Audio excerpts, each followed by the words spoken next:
Hi! It's been a while, hasn't it? Things get away from you, it gets busy. I have been busy. Went and got my hair trimmed before Easter. Um, you know how when you want to get ready to go be around family, you kind of, get a little spiffed up. And that's what I was in the mood for, getting a little spiffed up. Because if you're going to wear your new Easter dress, you want to look nice in that new Easter dress. Did you ever have that tradition with your parents? My mother did. She liked to have us gals, each one of us girls had a new Easter dress.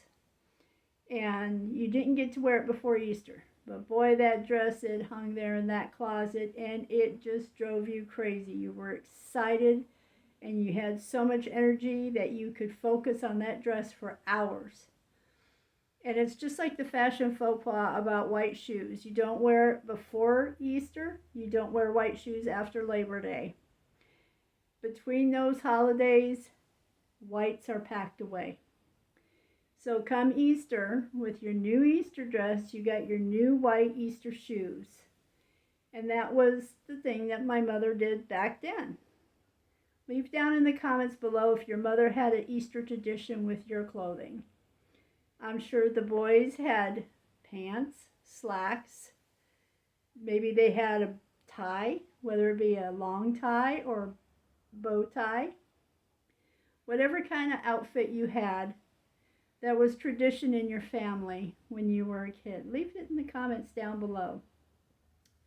Well, moving along here. We have had a nice little haul, and I wanted to show you our thrift haul.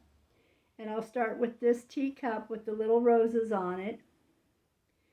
And it has a matching saucer, and it's by Duchess, bone china made in England.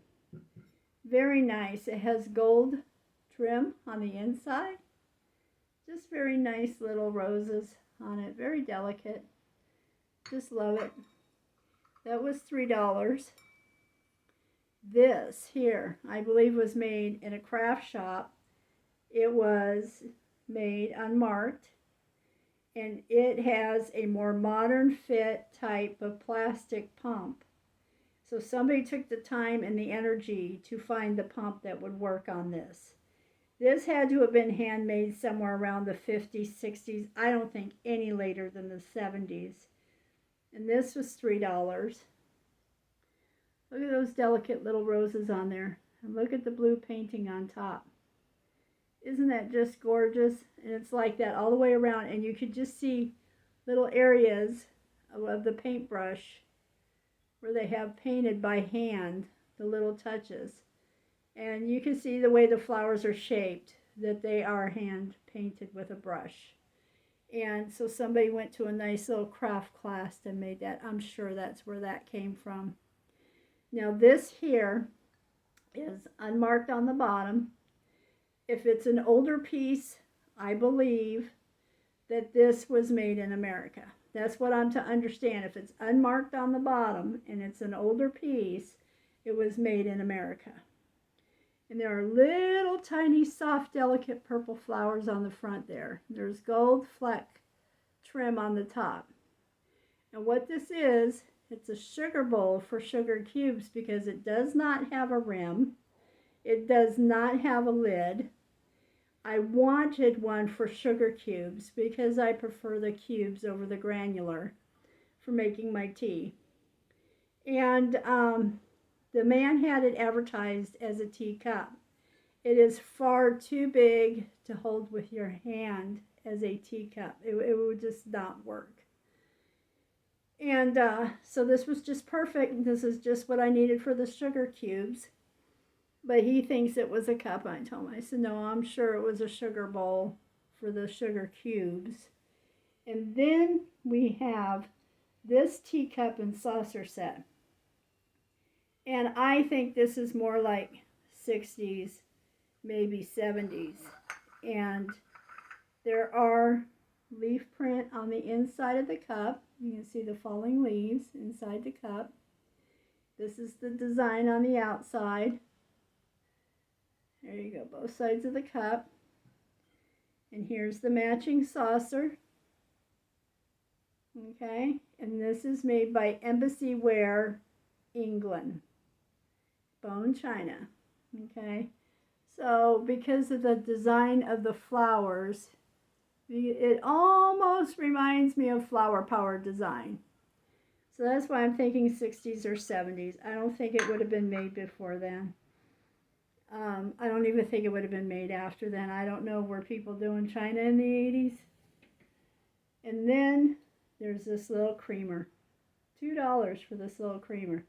The teacups and saucers were $3. The little sugar bowl was $5. And it was $3 for that little hand lotion dispenser. And this was $2. What a deal we got. And what it was is they have these horse stalls and they have sales, and they put these little yard sales inside each one of these horse stalls. And the money that they raise is to maintain the gravel for the horses to walk on, maintain the feed, maintain the stalls, and maintain the arena where they perform. And we love animals, you know, so let's go support the horses and make sure that they have a good area to be in, and that that's not becoming a lost art, you know. Horses are very useful in our lives, you know. But the big treasure that my husband scored on, that I'm going to try to show you without breaking anything, you know, this here is just quite the treasure, quite the pretty piece. And this is it. This teapot lamp. Look at that. Isn't that just gorgeous? Just gorgeous. You would never believe this. I don't believe it. The only way I can believe it is I was there. This teapot lamp was $5. When my husband came and got me, and he said, hey, come on over here and take a look at this. You might be interested in this. And we got over there, and there was that teapot lamp. I told him, I said, grab it. Of course I want it. And I can't believe how late in the day it was when we got there, and it was still there. I'm like, you're kidding me. It's still here for $5.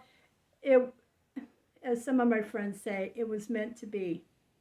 I just couldn't believe what a treasure find that was. $5.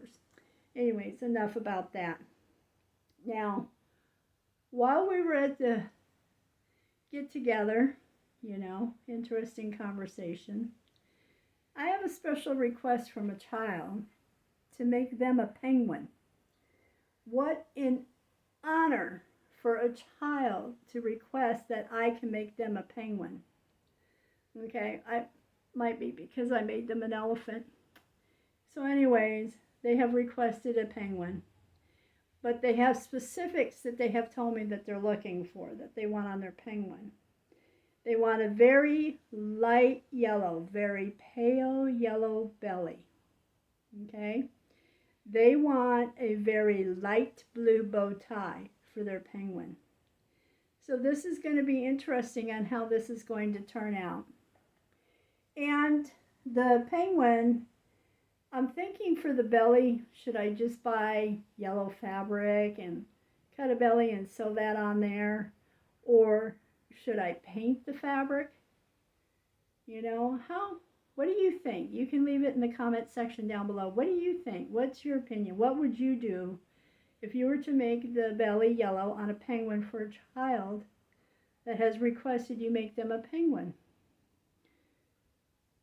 I'm just honored.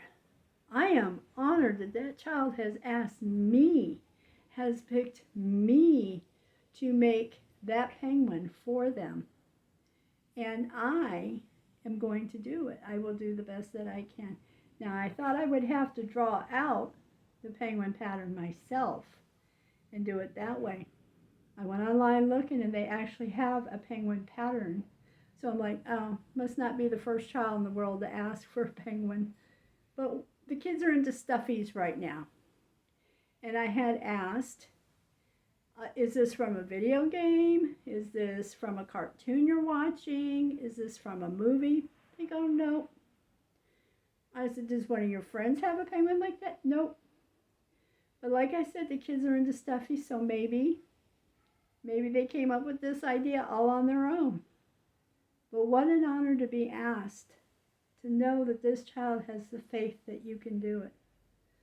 So I'm excited about it. I can't wait to get it done. When I get it done, I will show you pictures. The pattern pieces is only 2 pieces, white and black. And you put them together to make the penguin.